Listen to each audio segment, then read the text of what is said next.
पाकिस्तान तहरीक इंसाफ की जानिब से एक और जलसा किया जा रहा है पेशावर में, और ये 27 सितंबर का ये जलसा है जिसके बारे में दावा किया जा रहा है कि लाखों लोग इसमें शरीक होंगे। सवाल ये है कि इस जलसे से क्या हासिल होगा, क्या नतीजा होगा, क्योंकि तकरीबन एक साल पहले यानी नवंबर की बात है कि इस्लामाबाद की तरफ आए थे पाकिस्तान तहरीक इंसाफ के काफिले। उसका कोई नतीजा मुस्बत या फिर यूं कह लीजिए कि जो मतलूबा नतीजा था पाकिस्तान तहरीक इंसाफ की जानिब से वो नहीं निकला था, और उसके बाद एक खामोशी छा गई थी। तो अब इस जलसे के मकासद क्या हैं, इससे क्या हासिल होगा, इस पर गुफ्तगू करेंगे। मेरे साथ मौजूद हैं बैरिस्टर उमैर नियाजी साहब, आप मेंबर नेशनल असम्बली हैं, पाकिस्तान तहरीक इंसाफ से उनका ताल्लुक है। बहुत शुक्रिया नियाजी साहब वक्त देने के लिए। सर, आप पर तनकीद कर रही हैं आपकी मुखालिफ जमातें कि सरकारी खर्च पर यह जलसा जो है इसके इंतजाम किए जा रहे हैं।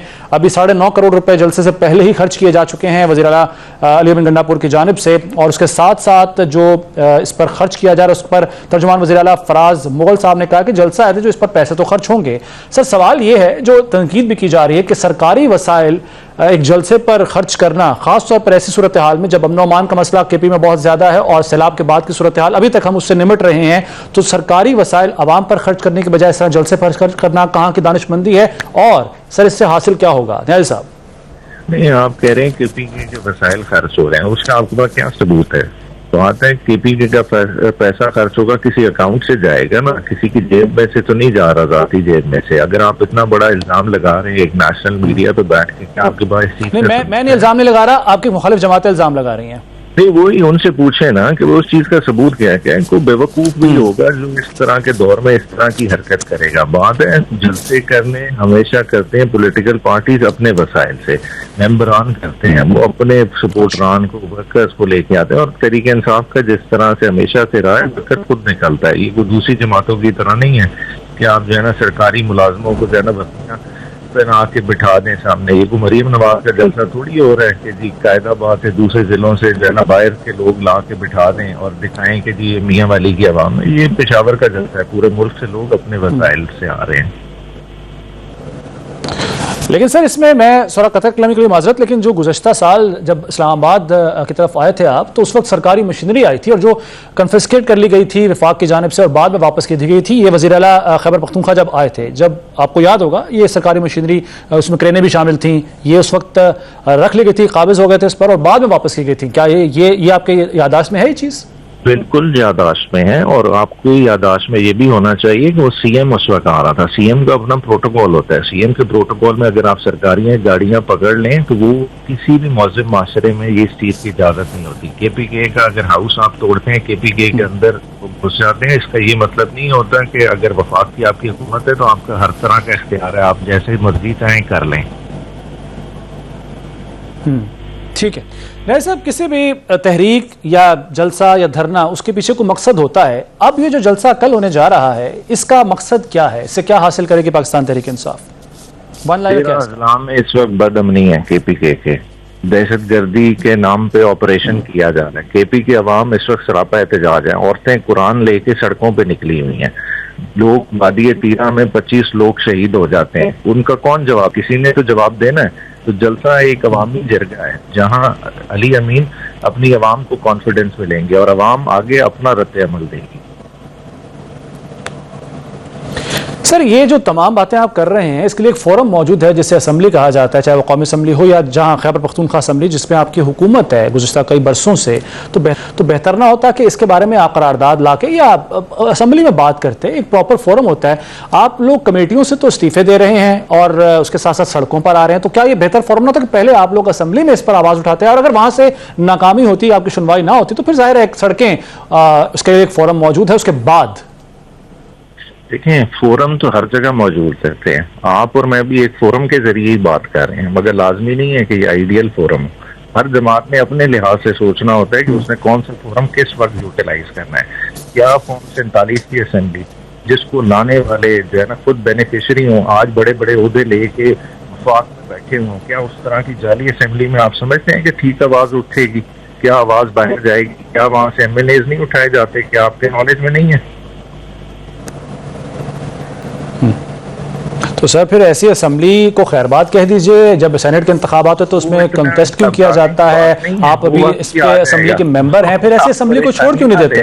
आप जी परेशानी ना लें, वो अगर टाइम आएगा तो वो पीटीआई कर लेगी। पीटीआई पहले भी 3 दफा कर चुकी है। अच्छा, यानी ये टेबल पे मौजूद है, ये बात पे ये चीज मौजूद है, ये ऑप्शन मौजूद है, आप कह रहे हैं। अच्छा मौजूद होता है। अच्छा, चले, अच्छा, ये इमरान खान ने करना है, इमरान खान के पास ठीक साहब, परेशानी वैसे हमें तो होती है ना जी, जब मुल्क में अमन ना आ रहा हो और सड़कों पर अफरा तफरी हो और जमातें आपस में लड़े, तो सब परेशानी होती है और बनती भी है।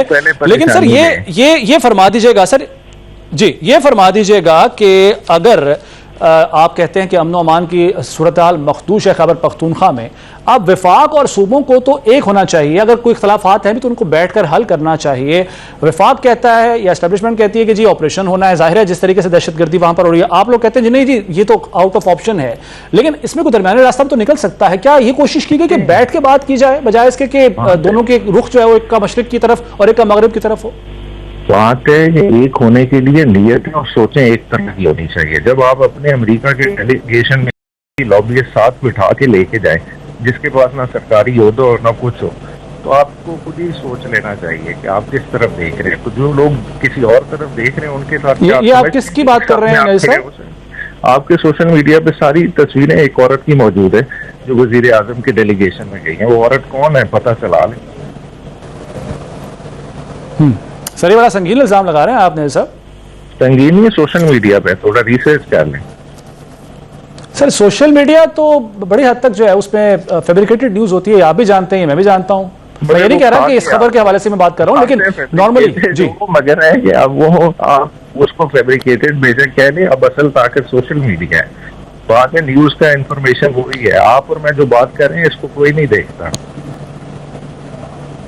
यानी आप सर ये फरमा रहे हैं कि जिस तरह से सफारतकारी हो रही है, जिसका नतीजा सऊदी अरब के साथ एक मुआहदे की सूरत में निकलता है, ट्रंप के साथ मुलाकात होती है, फील्ड मार्शल सईद आसिम मुनीर और वज़ीर आज़म शहबाज शरीफ की, और बड़ी खुशान मुलाकात होती है, ऑप्टिक्स बड़े ज़बरदस्त आ रहे हैं। आप ये कह रहे हैं, आप ये फरमा रहे हैं कि उसका कोई फायदा नहीं है, ये बिल्कुल रायगा जाएगा। देखिए, डिप्लोमेसी इंटरनेशनली चलती रहती है, उसमें बहुत कुछ किया जाता है, मगर मसला ये है कि हमने देखना है कि पाकिस्तान किधर खड़ा है, पाकिस्तान के मामलात किधर खड़े हैं। अच्छा नहर साहब, आपने अभी कुछ देर पहले सोशल मीडिया की बात की है सर, एक्स, और ये इस बात का क्रेडिट तो बाखिर पाकिस्तान तहरीक इंसाफ को देना बनता है कि जिस तरीके से पाकिस्तान में सोशल मीडिया का, बल्कि पाकिस्तान से बाहर भी आपकी जमात ने किया, वो इससे पहले कभी नहीं हुआ और बल्कि अब भी उस तरह से नहीं हो रहा। लेकिन सर राना सनाउल्लाह साहब, सेनेटर राना सनाउल्लाह साहब कहते हैं कि जी जो एक्स अकाउंट है बानी PTI का, उसे बंद कर दिया जाएगा क्योंकि उस पर जो मवाद छपता है, जो आता है, वो पाकिस्तान दुश्मन मफाद और पाकिस्तान के खिलाफ बयानियां दिया जाता है। तो इस पर क्या रद्दमल होगा आपका? और खासतौर पर जो एक इल्जाम लगता है कि जब इसराइल की बात आती है तब उस तरह से मजम्मत नहीं की जाती है उस एक्स अकाउंट पर, लेकिन हुकूमत के खिलाफ जरूर तनकीद की जाती है। चले, इमरान खान का एक्स अकाउंट आपके सामने, अभी गूगल करते हैं, आप देख लें कितनी आपको इसराइल मुखालिफ ओपन ट्वीट्स मिल जाएंगी, ये उस चीज का जवाब है। मगर जहां तक वो कह रहे हैं ना कि मुल्क दुश्मन जी मवाद आ रहे हैं, लेकिन क्या यहाँ पर मैं फैसला करेंगे कि मुल्क दुश्मन क्या है? किसी आइन, किसी कानून के तहत डिसाइड होगा ना। अगर इमरान खान बात करे कि हर इदारे ने अपने हदूद में एक काम करना है, क्या वो मुल्क दुश्मनी हो जाती है? बाकी लफ्जों का चुनाव सख्ती आप कंपेयर कर लें, आप अभी स्पीचेस जलसे की निकाल लें जो नवाज शरीफ की थी, जो जबान मरियम नवाज इस्तेमाल करती रही, तो क्या वो आज ठीक हो गई है? अगर वो भी ठीक है और वो हुकूमत में है, तो इमरान खान कौन सा क्या गलत कर रहे हैं?